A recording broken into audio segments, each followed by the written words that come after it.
To get a better understanding of how our project's gonna work, I have to introduce you to the Constitution DAO. So the Constitution DAO started off as a meme on Reddit. Somebody put, hey, we should buy the Constitution. And within 1 week, they raised $47 million to buy the Constitution. So what is the Constitution?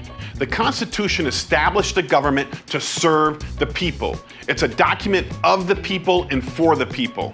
It's been over 30 years since the Constitution has come up for auction. So Sotheby's was auctioning off one of the last 13 surviving copies of the Constitution. They estimated that the Constitution would go between $15 and $20 million.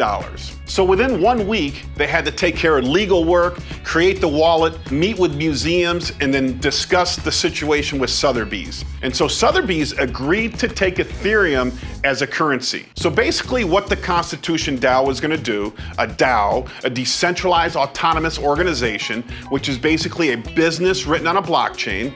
And when you put money into the DAO, you're given tokens. And the more tokens you have, the more governance you have over the DAO. So the more voting rights you have. This DAO was written on a blockchain.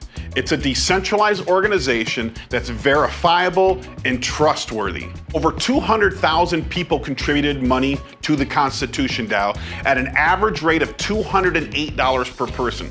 So this was everyday people putting money in. About 13% of the people who put money in had never done a crypto transaction in their life.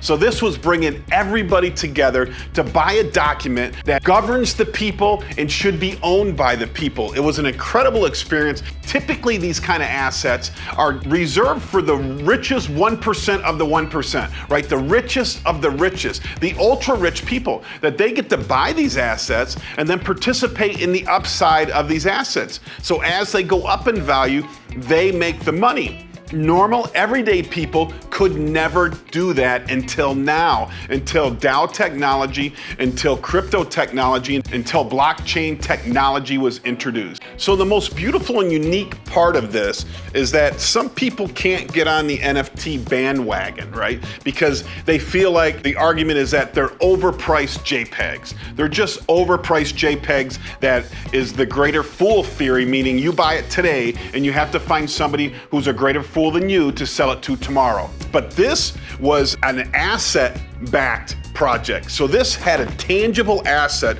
and more people could envision the scope of the project. It marries the physical world with the digital world. And people were super impressed with that. And especially when you can take such a rare document and give it back to the people. Unfortunately, the Constitution DAO was unsuccessful. They were outbid at the auction. But what it did do is it inspired many people to come up with new projects that were similar in shape and form as the Constitution DAO. Our project is similar.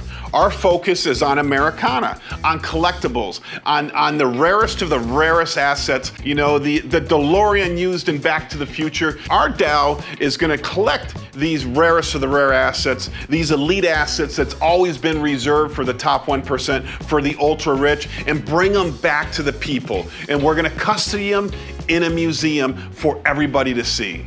If you're still a little confused about blockchain technology, watch my next video where I explain what a blockchain is.